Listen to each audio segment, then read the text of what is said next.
Hello students,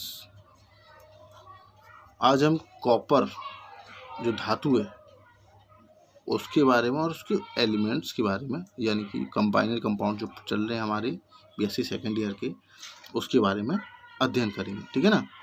तो आपको पता है कि कॉपर ऑक्साइड, तो कॉपर जो धातु है वो आपको पता ही है, वो आपके ग्रुप और आवर्त में, तो मैंने आपको बुक में भी दे रखा है, तो आप उसे देख सकते हैं। ठीक है, कि उसका आवर्त चौथा ही रहेगा और उसका जो ग्रुप है, समूह है, वो आपके 11वें नंबर का है। तो ये तो थे उसके जनरल कैरेक्टर, और उसके बारे में देख लीजिए, आपके इलेक्ट्रॉनिक विन्यास है, ये सारी कंडीशंस हैं, तो देख लीजिए। अब इसके बाद हम उसके ऑक्साइड जो आपके बीएससी सिलेबस में जो दे रखे हैं उसके बारे में ही अध्ययन करेंगे, ज़्यादा हम डिस्कस नहीं करते हैं। आगे देखिए, चलिए वीडियो बनाते हैं। तो कॉपर ऑक्साइड, तो आपके सिलेबस में कॉपर के 2 ऑक्साइड पाए जाते हैं। एक है क्यूप्रस ऑक्साइड, जिसका फॉर्मूला है Cu2O। ठीक है, क्यूप्रस ऑक्साइड। दूसरा है आपका क्यूप्रिक ऑक्साइड, CuO। देखिए, दोनों में ज़्यादा डिफरेंट नहीं है, ध्यान से देखें, क्यूप्रस और क्यूप्रिक। ठीक है, ये 2 ऑक्साइड है।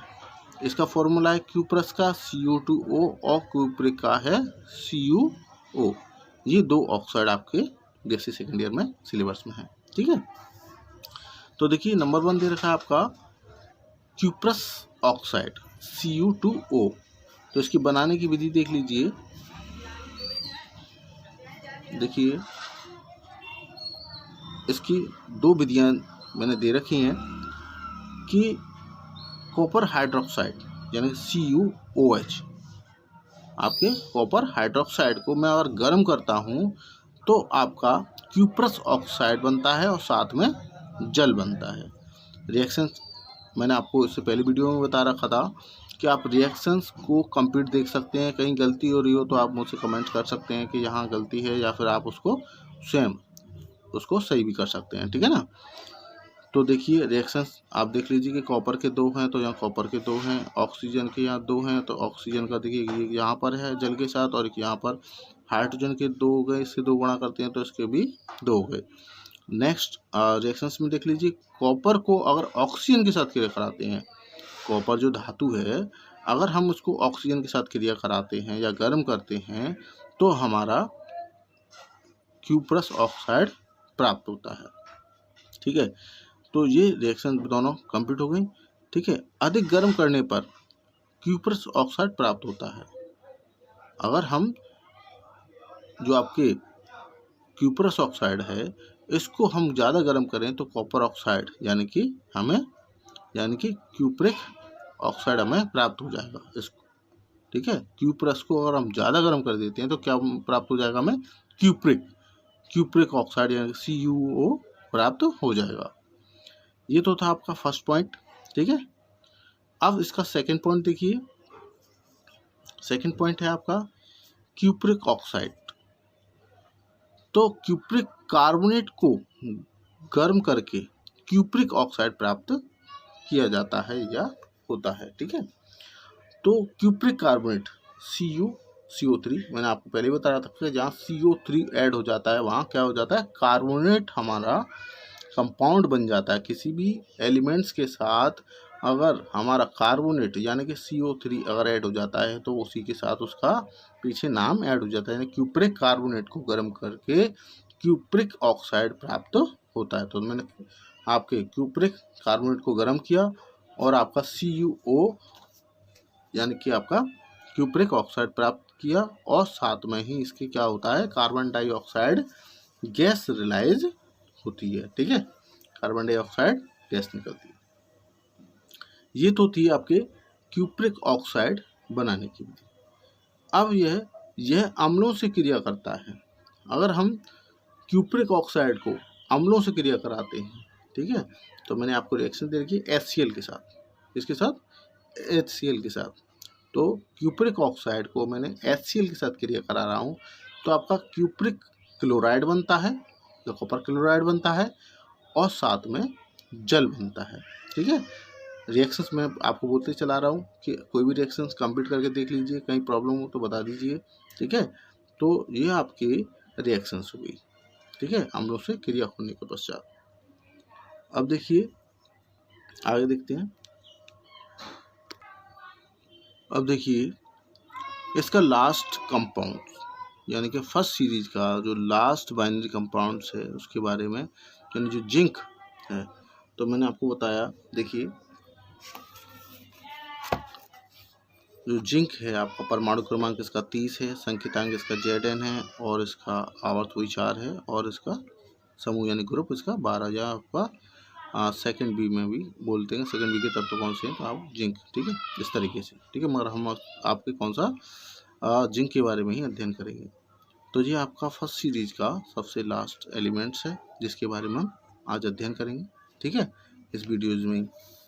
तो देख लीजिए कि जिंक ऑक्साइड, ठीक है, हम जिंक के कुछ ऑक्साइड ही पढ़ रहे हैं, बाइनरी कंपाउंड्स। तो इसका फॉर्मूला है आपका ZnO प्रकृति में, ठीक है। प्रकृति में यह जिंकाइट अयस्क के रूप में पाया जाता है, ठीक है। अगर पूछ लिया जाता है कि जिंक ऑक्साइड हमें प्रकृति में किस तरीके से प्राप्त होता है, तो आपके प्रकृति में जिंक ऑक्साइड अयस्क के रूप में पाया जाता है, जिंकाइट के रूप में, ठीक है। बनाने की विधि, तो मैंने इसकी 2 विधियां दे रखी हैं आपको कि देखिए जिंक धातु की वाष्प को ऑक्सीजन में जलाने पर जिंक ऑक्साइड प्राप्त होता है। यानी कि जो जिंक धातु है वो ऑक्सीजन, यानी कि वाष्प, जिंक धातु की वाष्प को ऑक्सीजन में जलाने पर जिंक ऑक्साइड प्राप्त होता है। तो देखिए Zn यानी जिंक को हम ऑक्सीजन की उपस्थिति में क्या कर रहे हैं, गर्म कर रहे हैं या वाष्प जलाते हैं, तो हमारा जिंक ऑक्साइड प्राप्त होता है। रिएक्शन देख लीजिए कि Zn के 2 हैं, तो Zn के 2, ऑक्सीजन के 2, तो इसमें 2 से गुणा कर दिए तो ये, तो जिंक ऑक्साइड। तो फर्स्ट जो मेथड है या विधि है वो कि जिंक ऑक्साइड की वाष्प को हम ऑक्सीजन के साथ जलाते हैं तो हमारा जिंक ऑक्साइड प्राप्त होता है, ठीक है। अब है इसके सेकंड, देखिए मेथड जो देखा विधि कि जिंक कार्बोनेट, मैंने आपको पहले ही बता रखा है जहाँ CO3 कार्बोनेट यूज हो जाएगा। तो जिंक कार्बोनेट को अगर हम गर्म करते हैं, जिंक कार्बोनेट को हम गर्म करते हैं तो हमारा जिंक ऑक्साइड और साथ में कार्बन डाइऑक्साइड गैस रिलाइज होती है। तो ये 2 विधियां हैं आपकी जिंक ऑक्साइड प्राप्त करने की, जो आपके सिलेबस में दे रखे हैं, ठीक है, और ध्यान से देखना। तो रिएक्शन तो आपको तब याद होंगी जब आप बार बार उनकी प्रैक्टिस करेंगे कि जिंक ऑक्साइड किस तरीके से प्राप्त होता है। जो जितने भी दे रखे हैं मैंने नोट्स में बना रखे हैं, तो आप इनको देखते रहें और नोट्स बनाते रहें, ठीक है। तो देखिए अब देखिए इसकी प्रॉपर्टीज यानी गुण। यह सफ़ेद रंग का चूर्ण है, यह गर्म करने पर पीला तथा ठंडा करने पर पुनः सफ़ेद हो जाता है। अगर इसको हम नेचुरली देखते हैं सामान्य टेम्परेचर पर तो ये सफ़ेद रंग का चूर्ण होता है। अगर हम इसको गर्म करते हैं, ठीक है ना, जिंक ऑक्साइड को हम अगर गर्म करते हैं तो जो पीला हो जाता है, मगर ठंडा होता है। अगर ठंडा करने छोड़ दें, इसको ठंडा कर दें तो पुनः यानी दोबारा से ये किस तरीके से हो जाता है, ये सफ़ेद रंग में दोबारा से कन्वर्ट यानी कि चेंज हो जाता है, वहीं पुनः अवस्था में आ जाता है, तो ये सफ़ेद रंग का हो जाता है, ठीक है। सेकेंड पॉइंट देखिए, यह 400 डिग्री सेल्सियस पर ऊर्ध्वपातित हो जाता है। अगर हमें इस जिंक ऑक्साइड को 400 डिग्री सेल्सियस पर यानी कि गर्म करते हैं, ठीक है, अगर जिंक ऑक्साइड को 400 डिग्री सेल्सियस पर गर्म करते हैं तो ऊर्ध्वपातित हो जाता है। आपको पता है कि ऊर्ध्वपातित किसे कहते हैं, आपको कि किसी भी तत्व को गर्म करते हैं तो बिना पिघले और वाष्पित रूप में यानी कि वाष्प में बदल के उड़ जाए तो उसे ऊर्ध्वपातित कहते हैं। आपने पिछली कक्षाओं में पढ़ रखा है इसकी डेफिनेशन, जो मैंने आपको बताई है कि कोई भी एलिमेंट्स ऐसा जैसे कि कपूर है, ठीक है ना, कि अगर हम उसको गर्म करते हैं, ऐसे पदार्थ भी हैं जिनको हम गर्म करते हैं तो वो तरल पदार्थ में ना यानी पहले पदार्थ पिघलता है और पिघलने के बाद फिर उसमें से गैस बनती है। मगर कुछ पदार्थ ऐसे होते हैं जो बिना पिघले सीधे वाष्प के रूप में चले जाते हैं, तो उसको ऊर्ध्वपातित कहते हैं, ठीक है, ऊर्ध्वपातन क्रिया। तो उसी के ऊर्ध्वपातित कि अगर हम जिंक ऑक्साइड को गर्म करते हैं कितने पर, 400 डिग्री सेल्सियस पर, तो वो क्या हो जाता है, ऊर्ध्वपातित हो जाता है, गैसीय अवस्था में हो जाता है, ठीक है। तो ध्यान से ये पॉइंट मैंने बताया, ये हाइड्रोजन व कार्बन मोनोऑक्साइड द्वारा अपचित हो जाता है। अगर हम जिंक ऑक्साइड को हाइड्रोजन और कार्बन मोनोऑक्साइड के साथ क्रिया कराते हैं तो ये क्या हो जाता है, अपचयित हो जाता है। अपने जो ऑक्सीजन का जो एलिमेंट्स है उसको वो क्या कर देता है, रियलाइज कर देता है, ठीक है ना। तो जिंक ऑक्साइड हाइड्रोजन के साथ क्रिया कराते हैं तो Zn+H2O यानी कि जल बनाता है। जिंक ऑक्साइड को कार्बन मोनोऑक्साइड के साथ क्रिया कराते हैं तो यहाँ कार्बन डाइऑक्साइड देता है और जिंक बनता है, ठीक। अब यह उभयधर्मी होता है, यानी कि क्षारीय और अम्लीय दोनों के साथ रिएक्शन कर लेता है। तो देखिए अम्लों और क्षारों के साथ क्रिया करते हैं। अगर जिंक ऑक्साइड को मैं हाइड्रोक्लोरिक एसिड के साथ क्रिया कराता हूँ, जिंक ऑक्साइड को हाइड्रोक्लोरिक एसिड के साथ क्रिया कराता हूँ तो जिंक क्लोराइड बनाता है और जल बनाता है जो कि क्षारीय प्रवृत्ति रखता है, ठीक है ना। अगर मैं सोडियम हाइड्रोक्साइड यानी कि NOH के साथ क्रिया कराता हूँ तो ये अम्लीय प्रवृत्ति रखता है। तो देखिए कि जिंक ऑक्साइड को मैं सोडियम हाइड्रोक्साइड की क्रिया कराता हूँ तो ये आपके Na2 ZnO2 और आपका H2 यानी कि हाइड्रोजन गैस निष्कासित होती है, तो ये आपके अम्लीय, ठीक है। तो ये उभयधर्मी होता है। अब ये तो थे इसकी प्रॉपर्टीज। अब इसके लिख लीजिए उपयोग कि कहाँ कहाँ इसके कैसे कैसे उपयोग किए जाते हैं।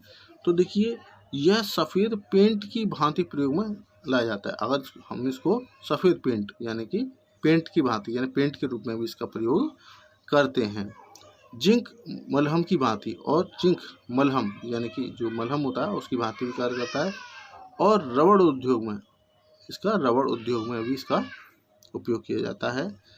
मृदा उद्योग में चमक लाने के लिए यानी कि जो मिट्टी के बर्तन या जो भी है वस्तुएं बनाई जाती हैं उनमें चमक लाने के लिए भी इसका भी उपयोग किया जाता है। जैसे कि मिट्टी खिलौने जो भी बनते हैं उनमें या मूर्तियाँ या फिर बर्तन बनते हैं तो उनमें उपयोग में लाने चमक साइन लाने के लिए भी इसका उपयोग किया जाता है। और उत्प्रेरक यानी कि और जो भी रिएक्शंस कराते हैं हम केमिकल रिएक्शंस कराते हैं वहाँ उत्प्रेरक के रूप में भी इसका यूज हम कर लेते हैं। तो ये थे आपके जिंक ऑक्साइड के उपयोग, ठीक है। तो ये हमारा जिंक ऑक्साइड कंप्लीट होता है जो आपका फर्स्ट सीरीज का बाइनरी कंपाउंड्स का एलिमेंट था, ठीक है।